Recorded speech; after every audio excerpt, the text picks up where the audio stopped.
What does manhood mean to you? Manna to me is just the ability to exist in the best way that you know how, and not having too many guardrails up on what that looks like. And so that can pretty much just express yourself fully. And having confidence to me is more of the core idea of like manhood to me is like being confident and knowing who you are as a person.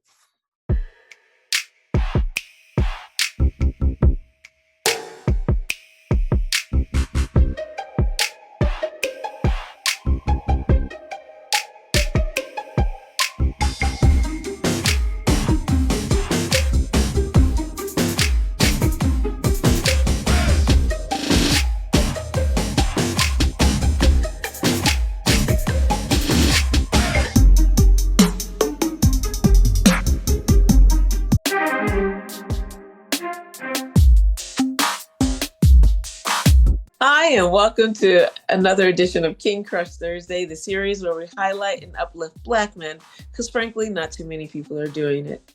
My name is Val Gay, and I'm super excited about this brother today. Let's see. He is a young professional with a proven track record in community engagement, nonprofit leadership, and event planning.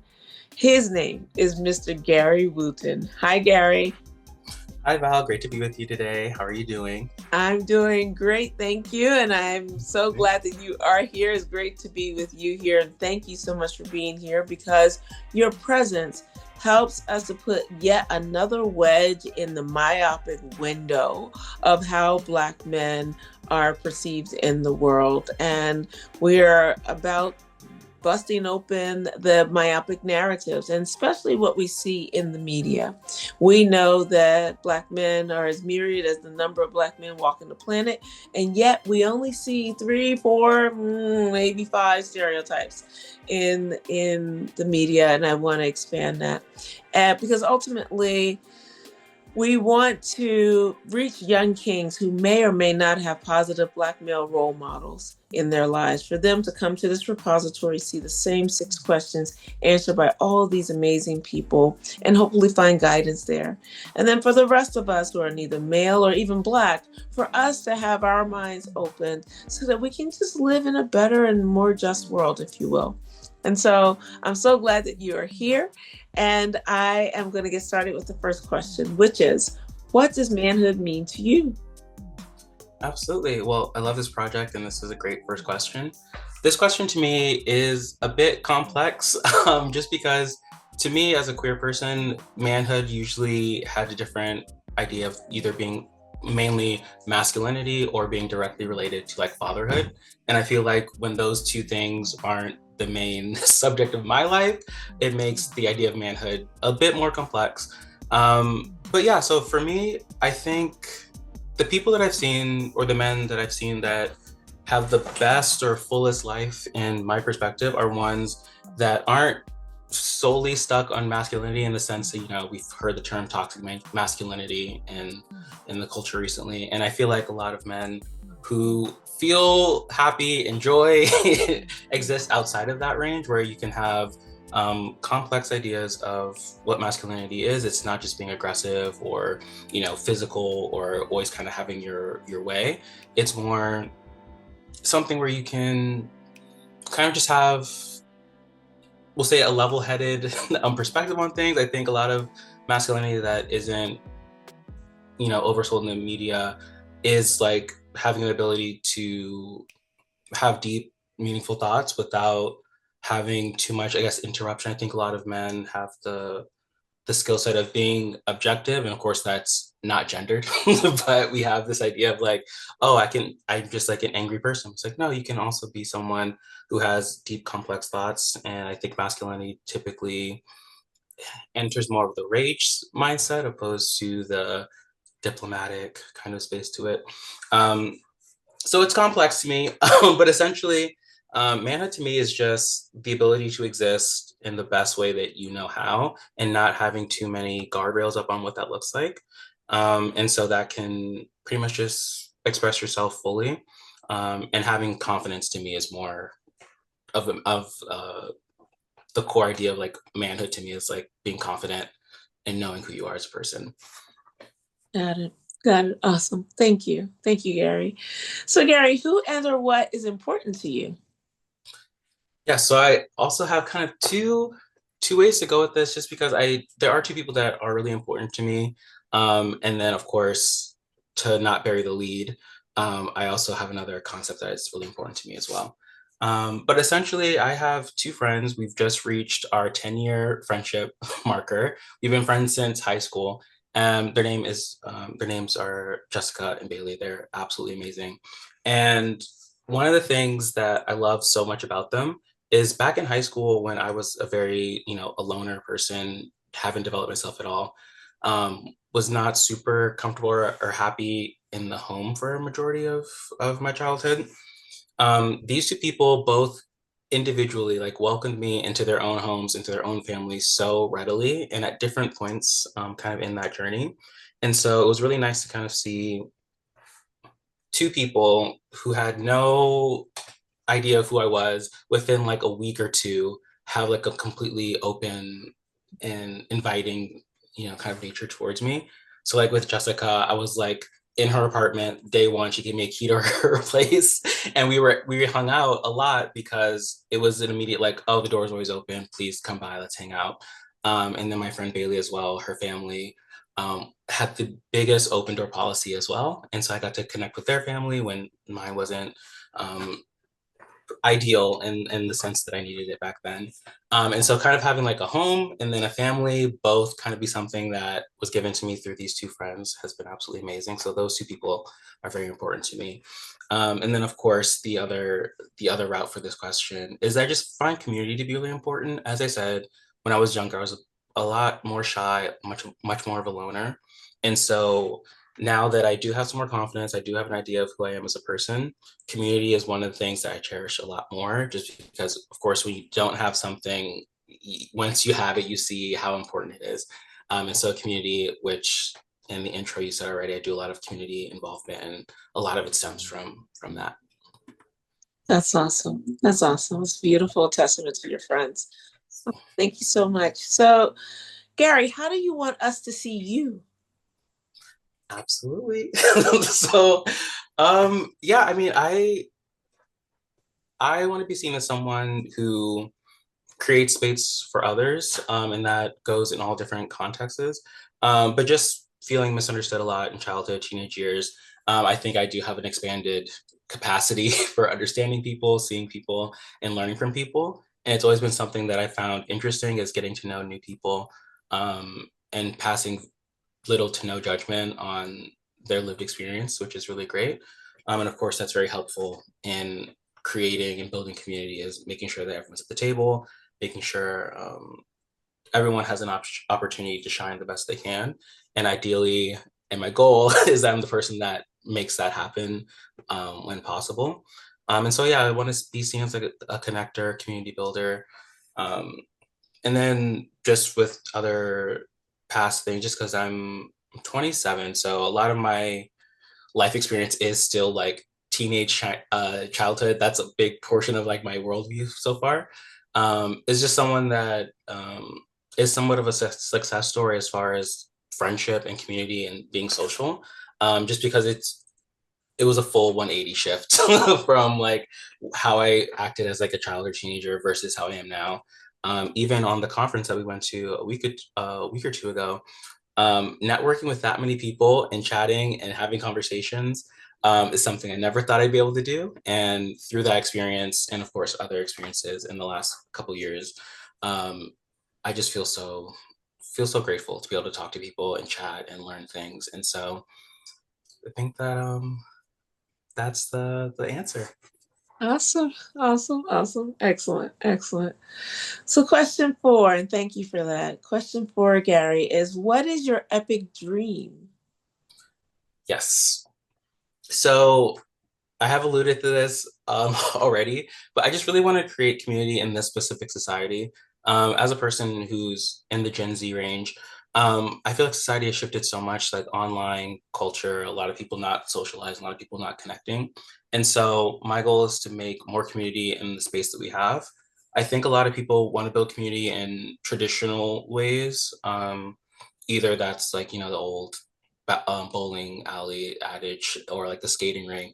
And while I think those are fun, I think there is a way to kind of innovate that for the space that we're in now, and where it kind of blends technology and then also kind of those in-person connections.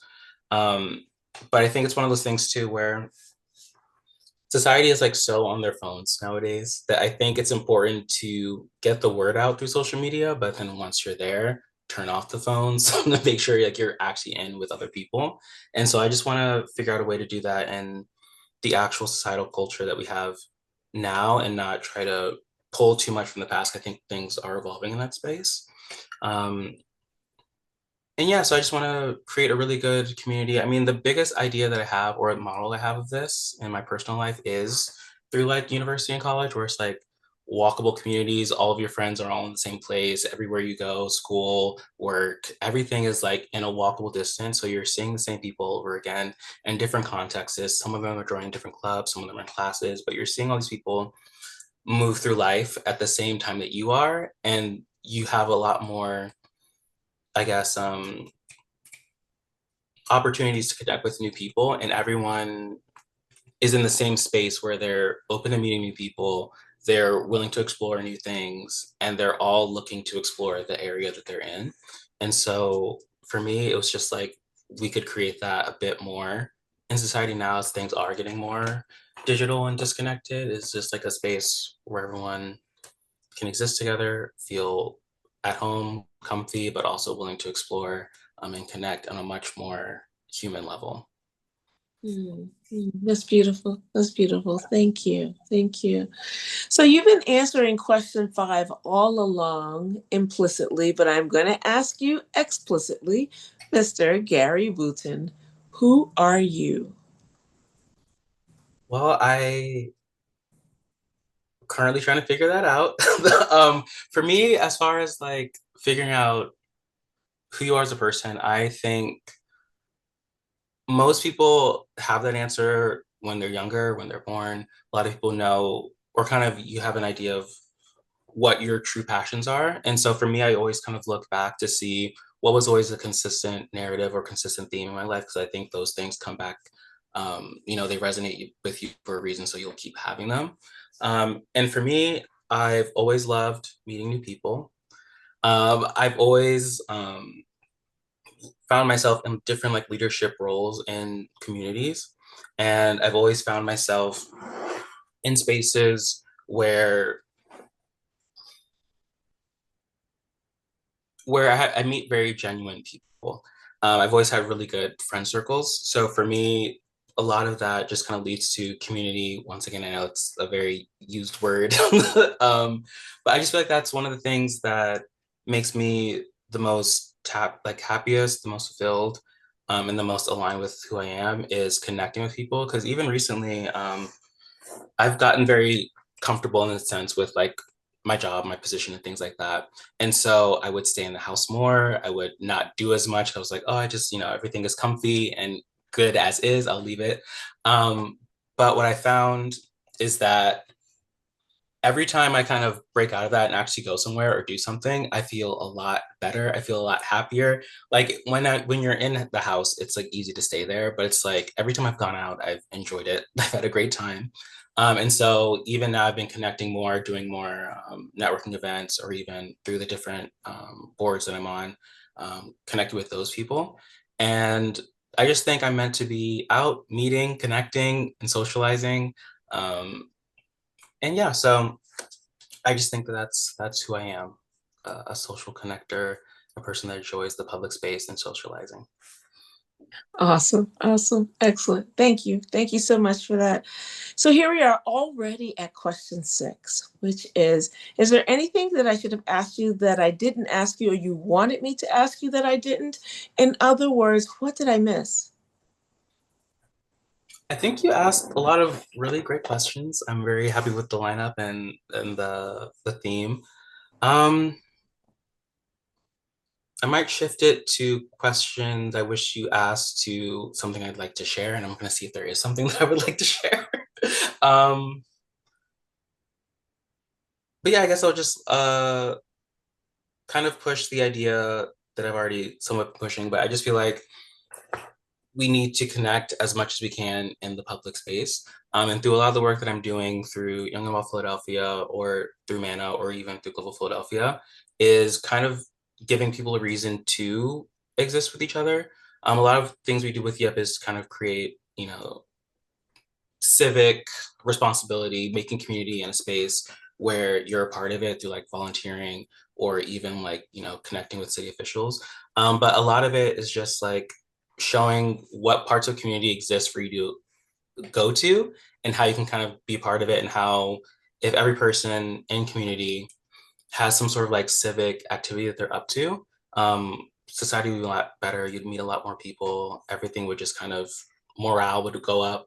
And so I think we just need to find ways to engage people civically, because we'd all benefit from that level of care in our communities.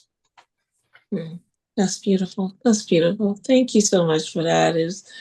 I'm so grateful for the conference that we were both at in Chicago, Chi-Town. It was really great. And I observe a lot, and I observed you moving through space, as a young leader in this room full of leaders from Philadelphia, the movers and shakers, if you will, of Philadelphia, and you're holding your own and, doing your part to think about how we can collectively move our city, learn from others, create community, all those things that you just said.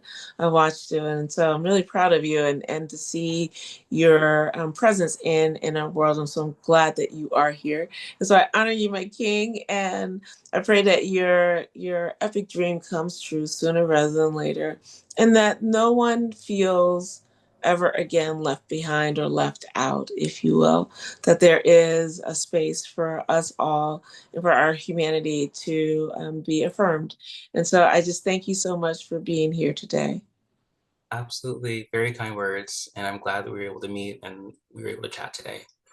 Me too. Thanks so much. And stay right there, because I want to thank the audience for joining us. I hope that you enjoyed this conversation as much as I did. And if there is a positive and successful Black man in your life who you want to hear from and highlight in this forum, please click the link below or in my bio, fill out the nomination form, and we'll take it from there. We really are interested in having as many voices in this narrative be present. It's been running the gamut from the super famous to the not so much to everyone in between. What is really important, I always say, success does not equal what a man does for a living. My caveats are, as long as it's legal and not hurting anybody, those two things. Outside of that, I don't really care what they do for a living.